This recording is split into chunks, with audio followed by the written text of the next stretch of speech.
Well, the owners of a Hillsboro antique store are on edge tonight after the store was burglarized, and now they want answers. The theft was all caught on camera, and the owner says that they were victims of a bait and switch situation by the thieves. Fox 12's Michaela Armstrong brings us more on that story. The owners of Listuff Antique Mall say individuals they thought were customers turned into thieves that managed to get away with thousands of dollars worth of jewelry. 25 years of doing this, and we've never had anything like that happen. Jeff and Sandy Nelson say they were victimized by three men who were masters of distraction that now have cost their business more than $3,000. They knew exactly what they were doing. This was not their first rodeo.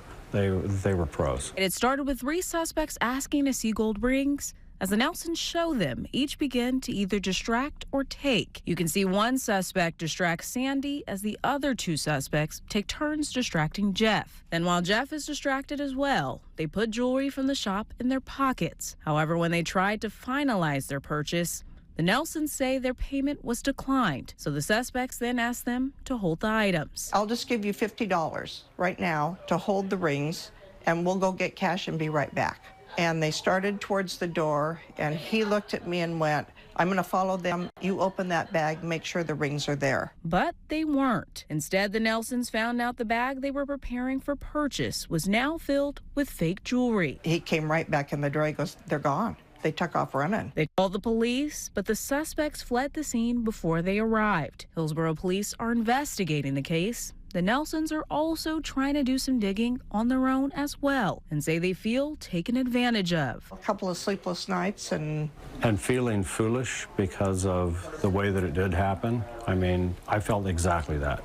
Right, we're both 70 years old. They took advantage of us. And they prey on a small business that might only have one person or two people working. So there's not somebody else that, can keep an eye on them. They are still shaken up and say after being in business for nearly 30 years, this situation has made them more watchful about who comes to shop. It just makes you become more super vigilant about everybody that walks through the door. It's not a great feeling to have because, we want to be friendly to everybody, but sometimes it's hard to be. Hillsboro police are still investigating the theft and are asking other agencies if these individuals could be linked to other reports of organized retail theft.